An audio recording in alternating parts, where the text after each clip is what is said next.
So I think it's fair to say that over the last few years, we've seen some crazy smartphone gadgets, but I think we've just topped it.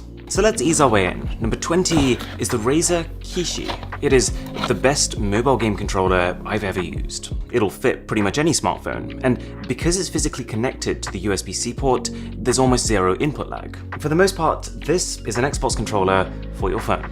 My only nitpick is that it's kind of expensive, so I would have liked to see a more premium finish. Okay, Duolink is kind of a fascinating concept. So on first impression, this is a Bluetooth speaker, and a fairly decent one. But the key mechanic here is that if you give it a little pull, then all of a sudden you've got two speakers that operate in a stereo pair, actually up to 22 feet away from each other. But here's the best bit. Inside these halves is a pair of true wireless earphones. And they're pretty good. All of this sounds pretty good, but it's the way they work together that is the real selling point. So right now I'm actually playing music through my ears, but I can take that out, put it in here, and all of a sudden, everyone can hear it. And while all this is happening, it is charging my earphones back up again. It obviously loses portability, but the other payoff of having this frankly enormous case is that the battery life is amazing. You're getting quite a lot for the money here. Okay, we've seen smartphone gimbals before, but the focus of this one, the Smooth X, is versatility. This is like the Swiss Army knife of gimbals, once we get through the 1,000 layers of packaging. Nearly there. Okay, one more. Right, there we go. So it starts in this folded form here, where it's about the size of a large door handle, but from there you can rotate it out, you can add the included tripod attachment, and you can extend it an extra 26 centimeters outwards. It's a little bit like having a gimbal, a tripod, and a selfie stick all in one. And the perk of that is almost any type of shot you can think of, you can take. Different orientations, check. Automatic person tracking, check. It'll follow you around. 180-degree panorama shots, check. And of course, all while being stabilized. Worth noting that this is a 2-axis stabilizer, not a full high-end 3-axis one. That's what makes it more affordable. And the perk of being able to extend it means that if your phone doesn't have an ultra-wide camera on the front, which most don't, this gadget is basically saying, never mind, we'll just move your phone back instead. So your point of view goes from something like this when handheld to something like this with the Smooth X. How about a smartwatch with the slogan, bow to the future? Now that's a sweeping statement. This is the Amazfit X. And the central mechanic is this 92-degree curved AMOLED display panel, which compared to most smartwatches just gives you a taller screen. And it's cool, you can see a lot of data at once. But just bear in mind that compared to a more affordable smartwatch, like the Mi Band 5, this doesn't necessarily do a whole lot more. It's just cooler. This is a fashion accessory as much as it is a smartwatch. Okay, let's talk about chargers for a minute. You might know that the standard iPhone charger has 5 watts of power. You can get fast chargers, which sit at around 15 to 20 watts of power. And then what I refer to as super fast chargers, anything from about 30 watts to 65 watts. Well, this is a 120 watt charger. And because it's made using a special compound called gallium nitride, it's actually a lot smaller than it should be. Unfortunately, you can't just charge your phone with 120 watts and fill it up in 15 minutes, but the benefit of having this much power in one brick is that you can charge almost any 3 devices at full speed simultaneously. It's so powerful that you could use this to charge both your smartphone and 2 small laptops at the same time. Now, I've got 4 really interesting ways of delivering battery to your smartphone. And if you're enjoying this video, by the way, a sub would really mean a lot to me. Okay, the first one is a battery from Orki. And it's a fairly simple looking product, 10,000 mAh capacity, it does all the standard stuff, but it's got a kickstand at the back with a little ledge on the front, so you sit your phone on it, and while it's on there it can use fast wireless charging to juice it up. It gets more unusual though. What you're looking at right now is a pouch to carry your phone in, and when you put your phone in there, it'll start wirelessly charging. That's pretty cool, I guess, but the pouch is part of a bigger picture. The company sells this whole suite of pouches, all designed to fit in this slinger belt, made for, I guess, the modern day cowboy. The third doesn't really add anything in the name of features, but it's probably the snazziest way to charge your phone. This is the Black Shark power bank. Again, 10,000 mAh capacity, it's got the standard 3 charging ports, but the cool part is this LED strip in the middle. It animates when the bank is filling up and then acts as a visual indicator for how much battery is left. And the final power product is, I don't really have a catchy name for this, I'm just going to call it the Suction Power Bank. 10,000 mAh capacity again. I feel like there's a bit of a trend here, but this time, instead of just being able to stand your phone on top of it, it uses 20 suction cups to latch on and charge your phone. It's kind of like having a really bulky case. I'm kind of a fan of fusion products that take two seemingly unrelated tasks and do both of them. So this Adonit Note UVC naturally caught my attention. It's a stylus, fairly comparable to the Apple Pencil, but with two built-in ultraviolet lights to sterilize your device with. They're saying it'll kill 99% of germs in 1 minute of using it. This particular one only works for the iPad, but they do have a whole load of other options. And then, related to this concept of UV cleaning, we have the Cell, which is also one of these products that combines two seemingly unrelated things. On one hand, you open it up, place your phone inside, and it effectively gives it a UV bath. But also, it's a wireless charging pad. Okay, the Anker PowerConf sounds a bit like they forgot to finish writing the name on there, but it's actually more useful than I initially thought it would be. The best way to think about it would be, you know sometimes when you're calling someone, but at the same time you're trying to do something, so you decide to put your phone down and put it on speaker mode. Well, this is kind of like having a super speaker mode. It connects to your phone via Bluetooth and uses 6 microphones in an omnidirectional array to pick up your voice from even further away, and from every direction.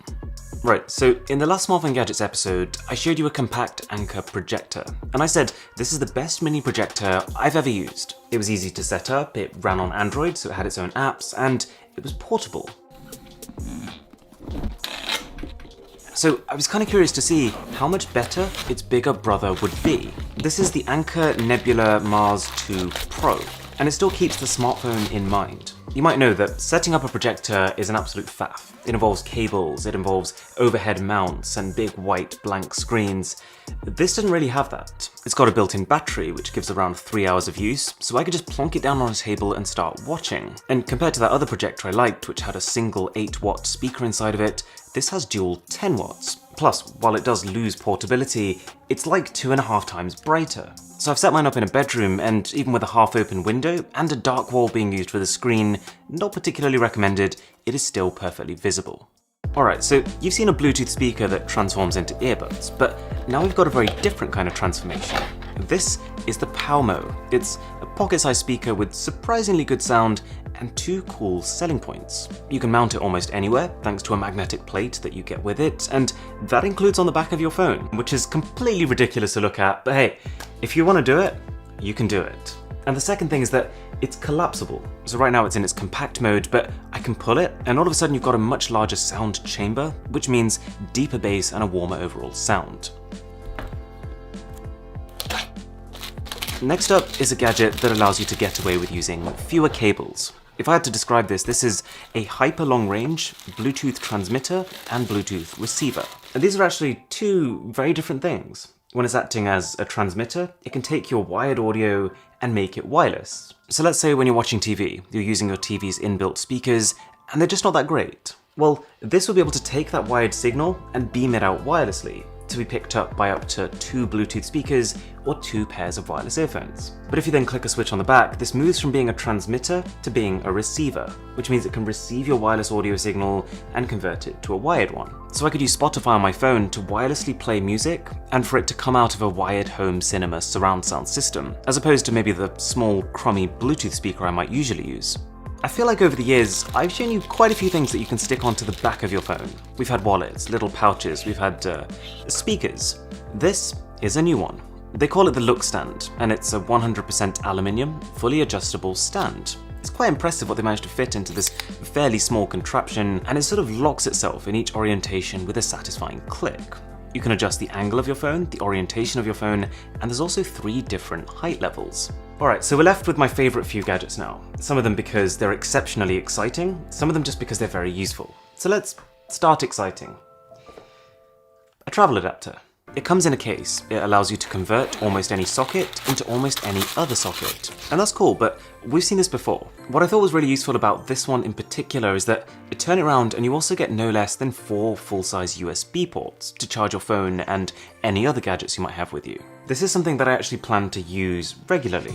But on a genuinely more exciting note, this is the Light Chaser Pro. A very expensive, but admittedly pro bit of kit.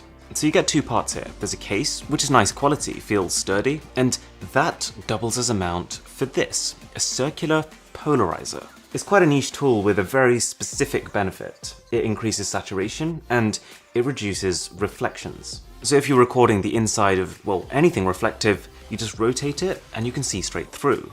You can see in this scene the TV looks kind of off, but with a little rotation, no, it's actually very much on.